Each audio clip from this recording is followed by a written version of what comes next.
हिंदू गुरुकुल के आज के एपिसोड में आप सभी का स्वागत है। आज हम ऐसी कहानी के लिए आए हैं जो एक वर्किंग वुमन नेहा और उसके पति सुबोध की है।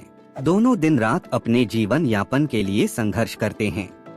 अभी नेहा ही कंपनी में काम करके घर संभाल रही थी। सुबोध अभी नौकरी की तलाश में था। वे एक चोल के छोटे से घर में रहते थे। सुबोध का छोटा भाई फिजिकली चैलेंज्ड था।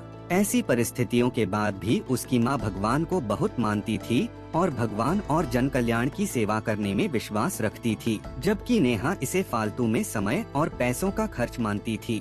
नेहा हर बात पर सुबोध और अपनी सास को ताने मारती थी कि तुम्हारे पास कुछ नहीं है, तुम्हारे पिताजी अपने परिवार के लिए कुछ छोड़कर नहीं गए, सारी धन संपत्ति दान करने में लगा दी।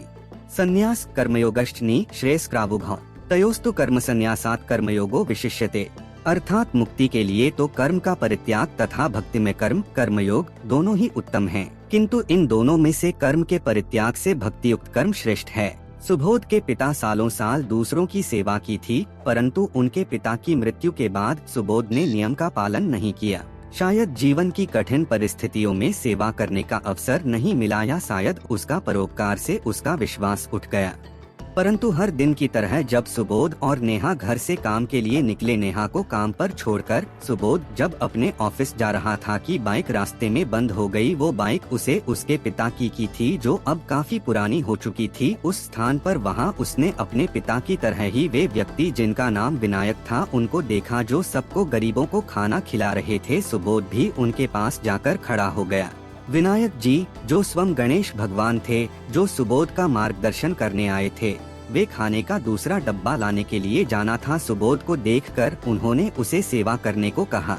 आज दूसरे को सेवा करते देखकर सुबोध को अपने पिता की याद आ गई। दूसरों की सेवा कर सुबोध को खुशी प्राप्त हुई। ऐसा अनुभव उससे पहले कई बरसों में नहीं हुआ। कुछ दिनों के बाद उसकी बाइक ऑफिस के रास्ते में एक बरगद के पेड़ के पास आकर खराब हो जाती। 1, 2, 3, 4 नहीं बल्कि 7 बार रिपेयर कराई, फिर भी बाइक उसी जगह पर बंद हो जाती थी। ऐसा होने से सुबोध को बहुत तेज बुखार हो गया। उसे ये सब नकारात्मक ऊर्जा का आभास होने का संकेत लगा। जब उसने ये बात नेहा को बताई पर उसने यकीन नहीं किया और कहा कि ये सब फालतू बातें हैं। परंतु उसकी माँ ने उस जगह के बारे में पूछा। घर का काम करके अपने छोटे बेटे को दवाई देकर पूजा करके उस जगह पर जाती, वहाँ उसे भगवान के चरण मिलते हैं, फिर वो उनसे प्रार्थना करती है। अगले दिन सुबोध जब ऑफिस से घर आ रहा था, फिर से उसकी बाइक खराब हो गई। तब वहाँ उसे विनायक जी मिलते हैं। कहते हैं कि तुम्हारी तबीयत ठीक नहीं है, तुम ऑटो से चले जाओ, शायद तुम्हें तुम्हारी मंजिल मिल जाए। फिर उसी पेड़ के पास ऑटो खराब हो गया।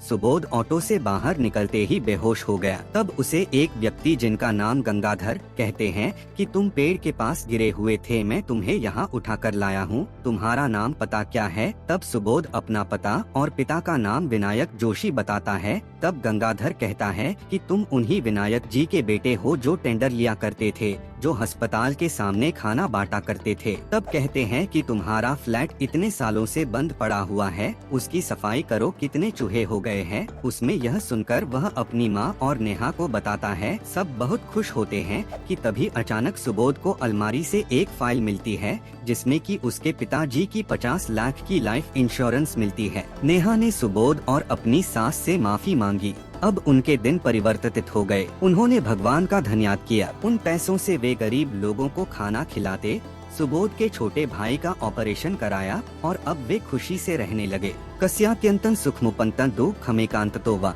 नीचैर्गच्छत्युपरि च दशा चक्र निमिक्रमे, अर्थात किसने केवल सुख ही देखा है और किसने केवल दुख ही देखा है। जीवन की दशा तो एक गतिमान चक्र पहिए के घेरे के समान है, जो क्रम से ऊपर और नीचे जाता रहता है। यदि आपके पास भी कोई ऐसी सच्ची कहानी है तो हमारे व्हाट्सएप नंबर पर शेयर कर सकते हैं।